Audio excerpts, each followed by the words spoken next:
Thank you so much for anyone who used my referral code.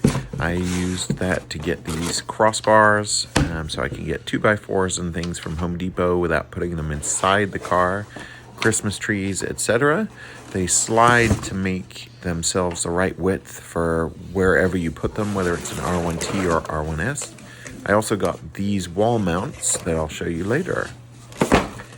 They lock and unlock with that latch. I did get a slight whistle, so I wouldn't recommend driving around with them unless you're actually using them. Here's the unlocking and locking.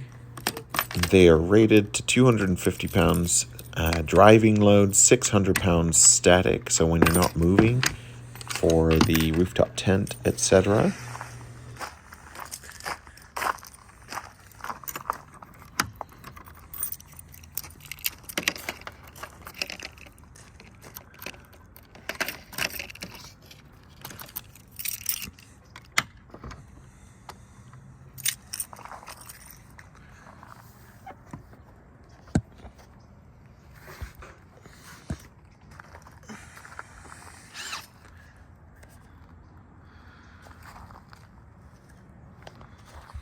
I had my son help me install these with a level and drilled them into the stucco to the side of our house just to keep them out of the shed and out of the way.